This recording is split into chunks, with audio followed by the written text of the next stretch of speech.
Hello everyone and welcome to Com 350. Today we are talking about the Romans. The last time that we met we talked about ancient Greece and wrapped up with Aristotle. And today we're moving to about 100 BCE on our timeline just so you can follow along. And during that time, the history as we know of it basically migrated from Greece into Italy. And so we ourselves will move our study to Italy. And what we need to understand when it made that move is that we moved from a direct democracy into a republic. Now, for those of you who argue that there's a distinction between those two, I'm going to outline a few distinctions, and they do become relevant to the study of rhetoric. The first distinction is that a republic is in fact a type of a democracy. The second is that democracy, as we refer to it, is a generalized term, whereas republic is the specified.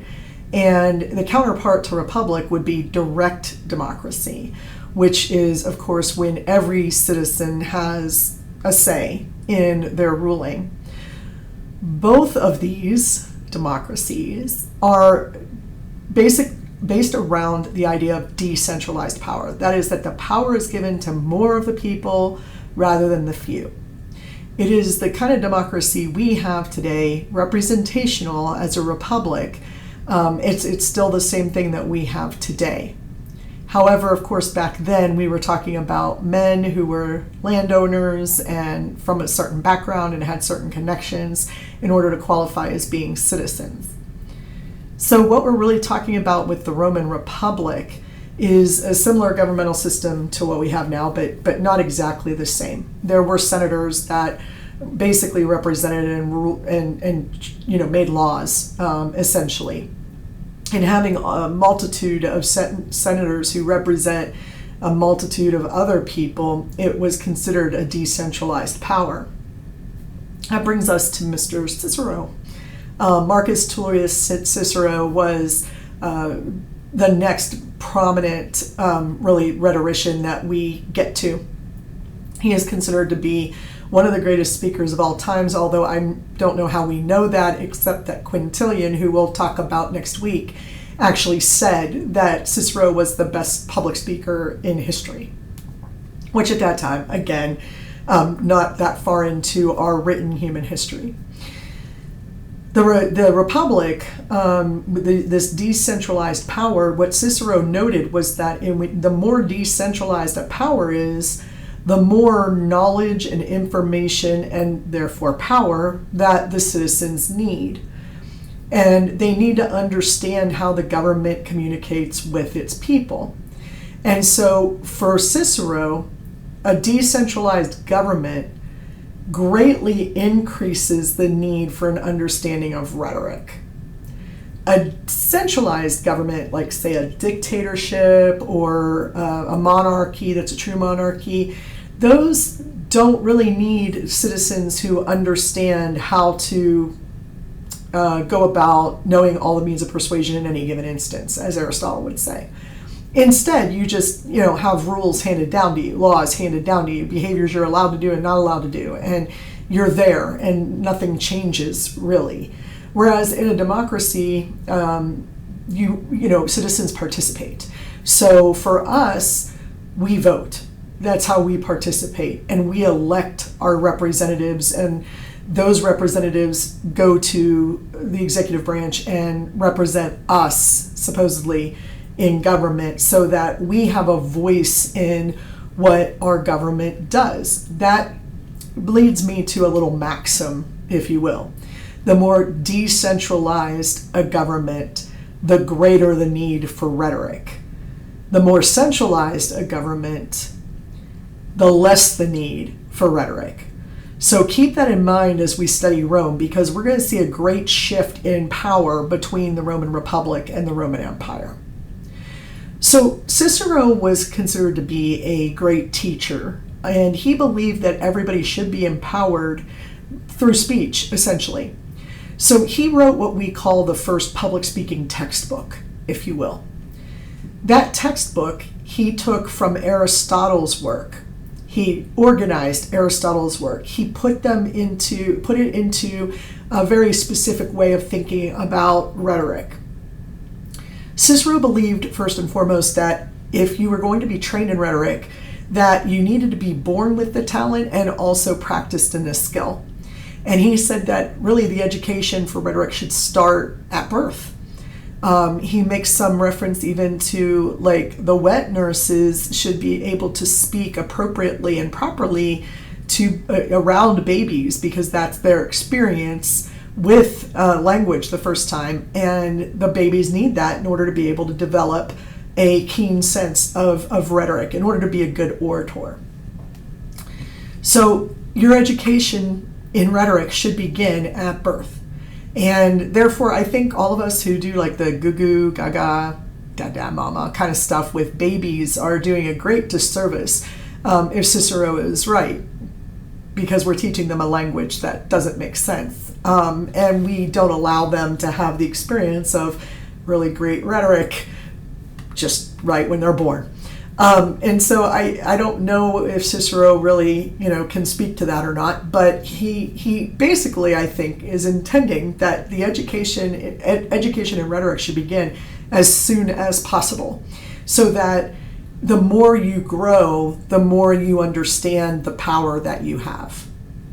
Now, one of the things that Cicero had to do was to take all of Aristotle's work and put it into an easy way to understand it. Okay, so he came up with the 5 canons, the 5 basic rules of rhetoric. Now, all 5 of these are absolutely necessary in the practice of rhetoric. He does put them in an order of importance in some people's eyes. For me, it's just an order of understanding how speech works, and we'll talk about that. So what are these 5 canons, and in what order are they supposed to be arranged? The first is invention. The second is arrangement. The third is style. And then we have memory, and then we have delivery. Now, despite what you might have been taught in a public speaking class where you were introduced to these concepts potentially, they go a little bit deeper than that. And so in this class, our job is to go a little deeper. So let me explain what these might actually mean. Invention is not just choosing a topic. Invention is understanding your topic and how your audience needs to receive it, understanding what argument you want to make or what you want to persuade your audience of, and knowing how and what information the audience needs in order to be persuaded. And all of that has to go into the process of invention for rhetoric. You can't just say, okay, choose a topic. That's the first thing. That is certainly part of it, but it's a very, very small part of it. Cicero says you must know everything about the subject matter that you're speaking on. And that's a really big request these days, especially. So the point is to be as educated as possible so that you can deliver an ethical speech. That is to say, you give your audience the information they need. You establish your goodwill towards the audience. He did not let go of that from Aristotle. He carries that over. And also, you need to walk your audience to the conclusion, which leads us to the second canon, arrangement. Now, in Com 115, this might have been presented to you as an organizational pattern. This is more than that. Arrangement means that you literally lead your audience through a way of delivering this speech, through a thought process that makes them arrive at the same conclusion you do, or at least encourages the same conclusion that you come to. And motivates them in some way to act if necessary. So arrangement is not just about organizing appropriately, but and presenting that organization appropriately, but in actually making the organization work in such a way that the argument becomes easy to understand and progression of that argument leads to the right conclusion. That is the conclusion you're trying to get your audience to agree with. So that's arrangement. Style comes in 3 levels for Cicero. You have the grand style, you have the common style, and in between there you have the middle style. Now, when he says the grand style, he means literally big, right? So like huge nonverbals, movement, using appropriate hand gestures, for example. They should mean something. You shouldn't just randomly talk, which I find a tad bit ironic because as an Italian, I've always been told that the stereotype is Italians can't talk without their hands moving, and that's kind of true, actually, at least for me. So when I was training to be a public speaker, one of the things I had to learn was that your movements should emphasize things in your speech. They shouldn't be random. I mean, for example, we wouldn't say things like, we should go downstairs and then we should come back up, right? That just wouldn't make any sense. So in the grand style, you're literally moving your arms widely and you're making very notable gestures. And when I think about the grand style, somebody recommended today in class that I think about it in terms of slam poetry. And I was like, that is a really cool way to think about it. Incredibly animated, lots of movement, lots of big gestures, definitely specific to the audience, right? The example I've always used is like Joel Osteen, the preacher, televangelist. I'm not sure which, or both maybe. Joel Osteen just has, this huge smile.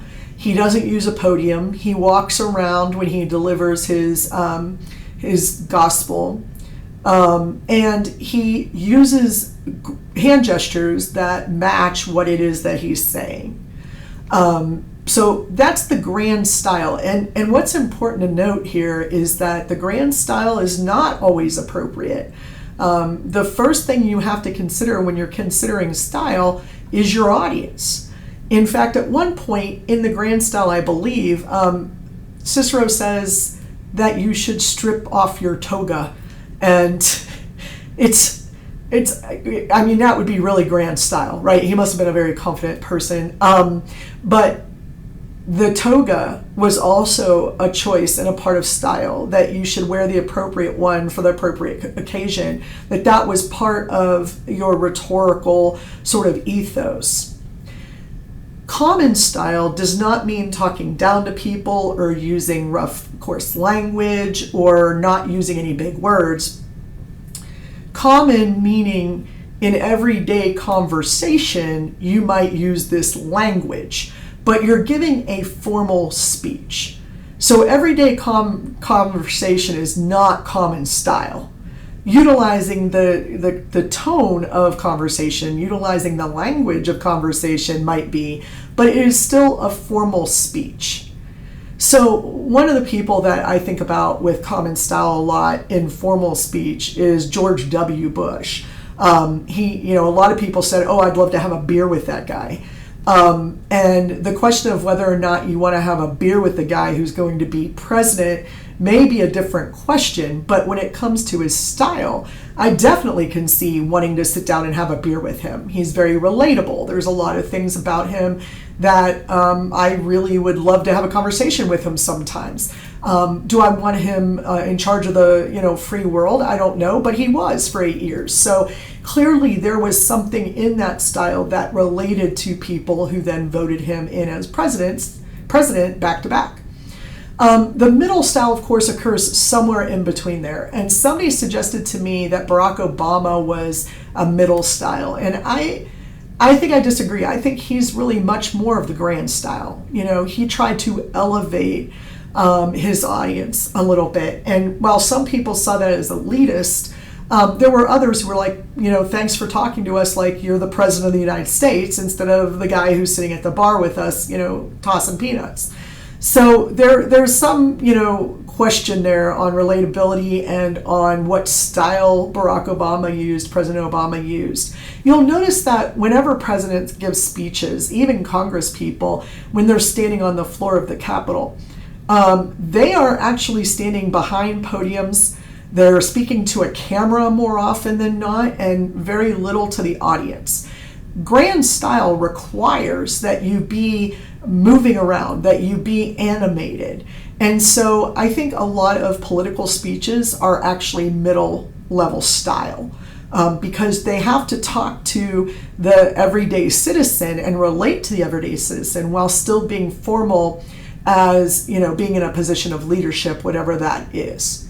So those are the 3 levels of style that are actually pretty important because they have to be relevant to first your audience, second the situation, and third the topic.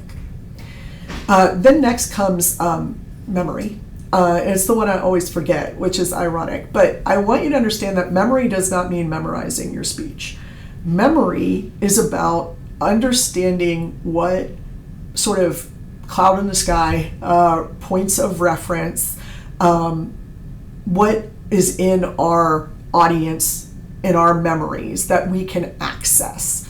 For example, if I talk about Taylor Swift, a good number of you are going to understand who I'm talking about. If I talk about the fact that there is a conspiracy theory that she is working for the CIA, that you might not have heard about, but you can relate to it if I explain it to you, right? We have access to similar references. Our frame of reference is going to be different sizes, but we're going to have crossover just by being, in our culture. For those of us in the classroom, in our classrooms, being in Southwest Missouri, some of these things are common denominators, so we'll be able to access them fairly easily. And I used to read that this was really about also rehearsing the tradition of speech making. That is, that we remind people that we're up there to give them information and to persuade them to action, that we take that role seriously as a formal presentation. Delivery, of course, is what you think it is. It's all of the paralanguage and the nonverbals that we have, right? It's hand gestures, it's movement, it's also how loud you are, how fast you are. It's also inflection, right? Someone with the grand style is going to have a lot of inflection, whereas someone with a more common style may talk not monotone, but just with less animation, right? And so why is delivery at the bottom? I used to have students when I taught public speaking many years ago ask me, my speech was the best speech that there was. And I said, yeah, you had great delivery, but you didn't say anything. So whenever people say, why is delivery at the bottom, does that mean it's less important? Absolutely not. These are 5 necessary rules for rhetoric. You have to have them, and they have to all be good in order for you to deliver a good speech. That's what Cicero would argue, and I think he's right.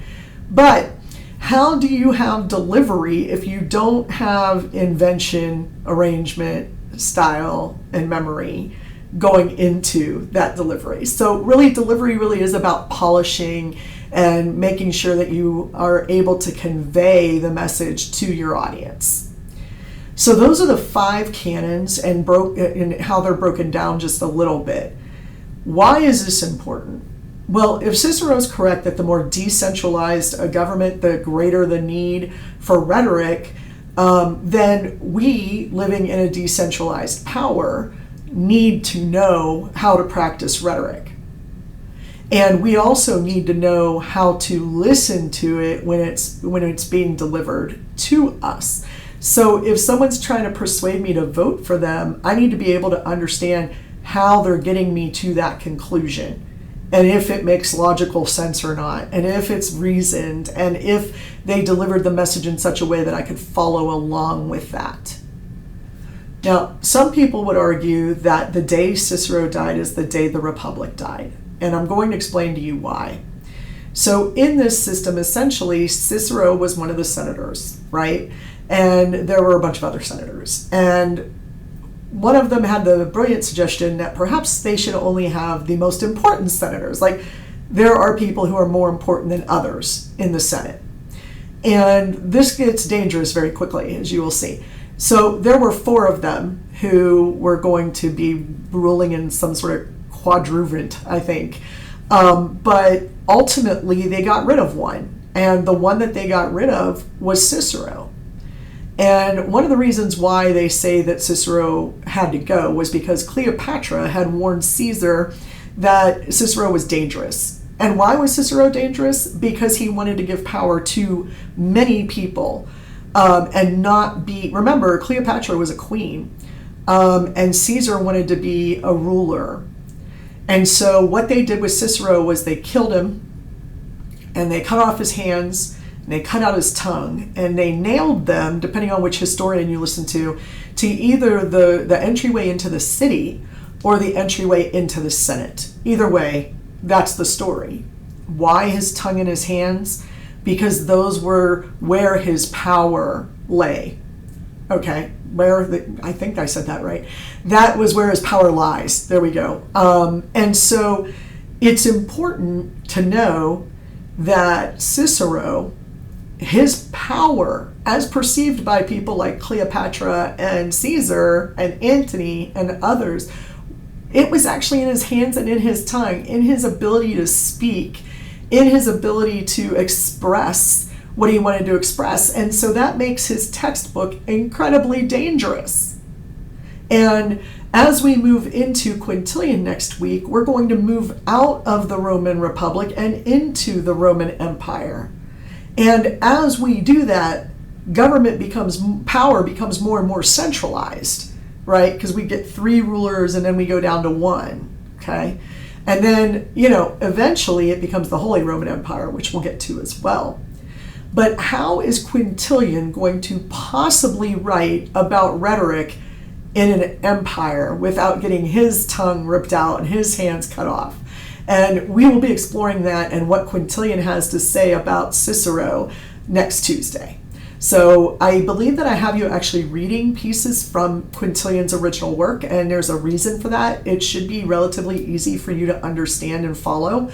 It's pretty well organized. It's got subheadings and everything that will help guide you through it. So it shouldn't sort of be like this drudging, slog through ancient rhetoric. But when we finish up with Quintilian, we're then going to get ready for our first exam. So your first exam will cover everything from the Sophist Gorgias all the way through to the end of the Roman Empire, and then that's where your test will end. I don't do comprehensive exams, so your next exam, the second one, will begin here where we leave off with the medieval period and go forward from there. So everybody be ready for that. In case I haven't told you yet, your exams will be available to you for a week online. You can take them whenever you want. You only have one shot at it though. So if it's going to, take you hours and hours and hours, you might want to leave that window open so that you don't lose your ability to finish the test. And then you'll have 7 full days to finish that exam.